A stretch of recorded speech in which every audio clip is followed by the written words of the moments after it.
Hey guys, what's up? It's your product specialist Wesley, and today we are checking out the newest refresh from Freewing, the 70mm F-16 B3. Now, this is an awesome aircraft already, but with these new changes, it's going to be just that much better.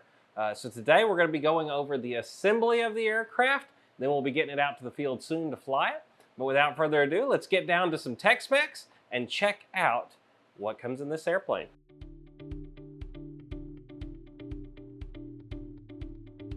So the new V3 F-16 has an all-new 29, 57, 22, 10 kV in-runner brushless motor.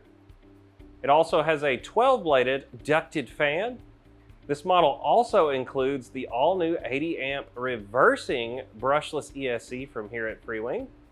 The model has 6 9-gram hybrid digital servos. All up weight without the battery is 1,550 grams. And the battery recommendation for this is a 3,500 to a 4,500 milliamp pack. Although I can make CG with the 5,000, it's just going to be a little heavier in the high alpha.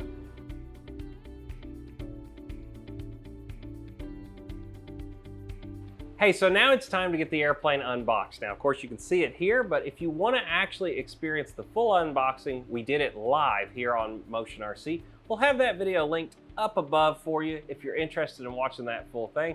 This is just a quick overview to show how to put this aircraft together, but we did do the full live unboxing and assembly with our customers asking questions as we went. So check that out up above.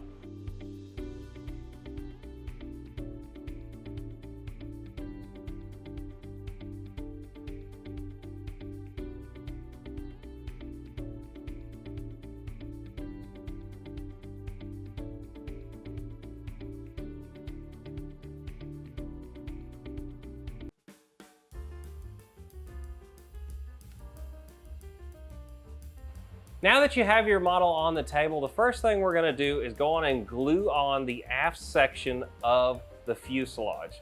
There's two little pieces that stick out of the back. They are actually labeled R and L for right and left side, so you don't put them on upside down. The little protrusion that comes out the bottom goes towards the bottom of the aircraft. Take some of that white tube glue that comes in the kit and just smear that around on the inner surface.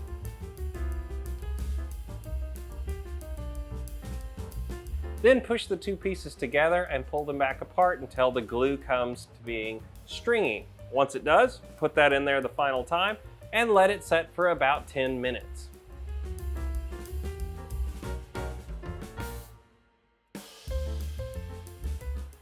After you've completed that for both sides, let's go on and get the model upside down, and we want to be able to see the receiving point in the fuselage for our elevator halves. This is a full flying stab. So what we want to do is take our metal bar that goes into this. It's the big silver bar with two notches. You're going to slide the notches in first. You want those to go down far enough to where the two cutouts are in line with where the two screw holes are.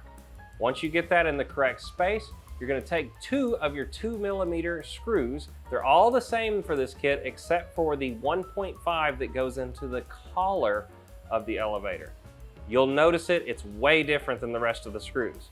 Take 2 of those 2mm screws though, put them in from the top, tighten them all the way up until they stop. Do not over tighten this though, because it is a metal screw into a plastic receiving point and you do not want to strip it.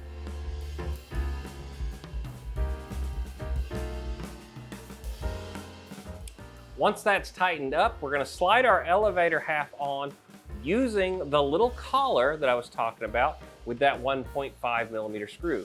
Thread that in, just set it in there and slide the elevator half on.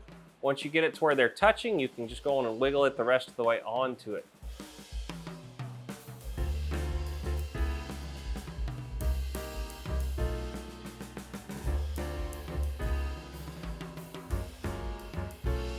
You want that 90 degrees to the fuselage, so you want it sticking straight down when you tighten up this collar. What that's going to allow is for the elevator to travel its full distance. If you have it off to one side or the other, it's going to hit the foam when you go to your full deflections.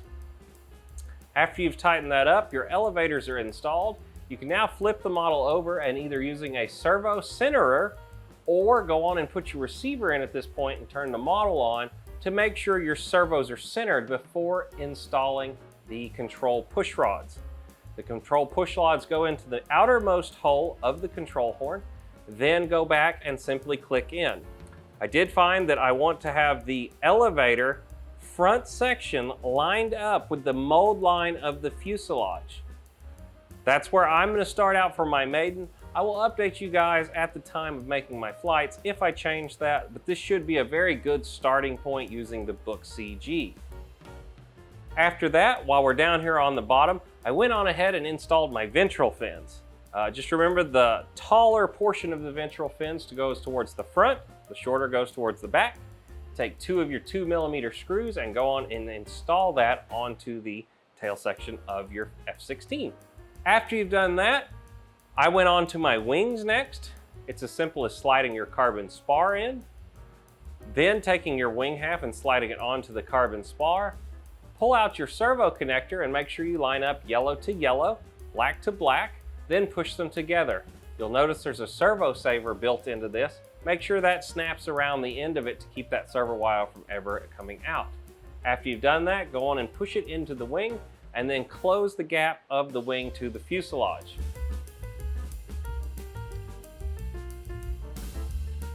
After you have that done, take 2 more of your 2mm countersunk screws and put those in from the bottom into the receiving points. This will tighten the wing onto the airframe, and repeat this step for the other side. After getting your wing installed, I went on ahead and flipped the model over and I got my rudder installed. Once again, take that wire that's coming out of there and line it up yellow to yellow, black to black, plug those together.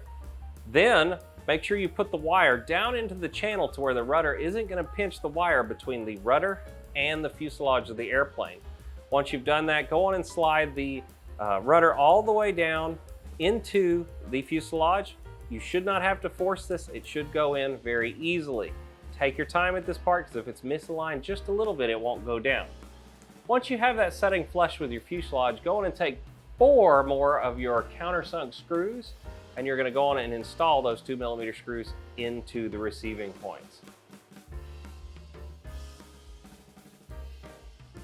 After that, it's time for our last portion to glue. There are 2 dowel rods out on the tips of the wings.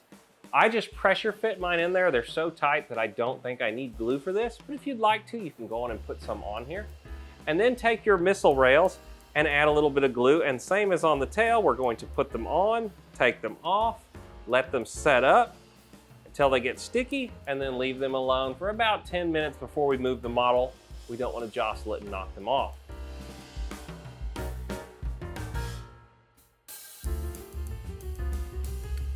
Once those are set up and dried, it's time to install the nose cone onto the model. It's as simple as just popping it on. It is a magnetic nose cone, and then taking your PDOT tube and just sliding it in. You'll notice there's a flat spot that goes towards the top of the aircraft. It'll only go in one way. For pilots that are flying off the grass, I do recommend sliding the PDOT tube out, just in case you were to nose over, it won't rip that off. And it's super easy, you don't even see it in the air, so it's just that nice detail that you want while it's setting on the ground, but slide that off whenever you're going to be landing on the grass so you don't tear it up.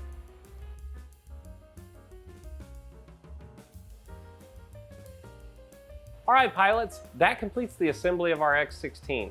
Remember, you're going to need at least 6 channels to take advantage of all the different features of this model. If you don't mind, you can use a 5-channel if you don't need reverse thrust. Now, for pilots that are curious, you can split all of your control surfaces up from the board. There are plugs all at the front of the aircraft to just unplug and plug straight into your receiver. You will need a total of 7 channels to take advantage of tail-avons, and 8 if you want to be able to do tail-avons, flapperons, and a full shebang on here. You can do it all if you would like to. It's very easy with the way the control board is laid out to simply remove the control board if you're going to go straight into an 8-channel receiver and just do away with it and have all hard points right into the receiver. It does also have the aluminum suspension landing gear.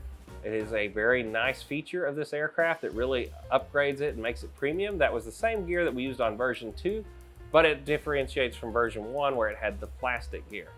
All in all, these are some great updates to a very popular model. I know pilots are gonna love having this thing, and I can't wait to see some of you guys start getting it. The model also comes with 3 sets of decals. Just choose whichever one you want. If you want to know how to put on decals, we also have done a quick tip video, which will be linked up in the top, to how to put them on. But yeah, there's 3 schemes in the kit, and there is a diagram that shows you where to put them on the aircraft. All right, pilots, I can't wait to see you guys start flying these F-16s, and without further ado, whether it's land, sea, or air, Motion RC has everything you want. See you in the next episode, guys. Bye.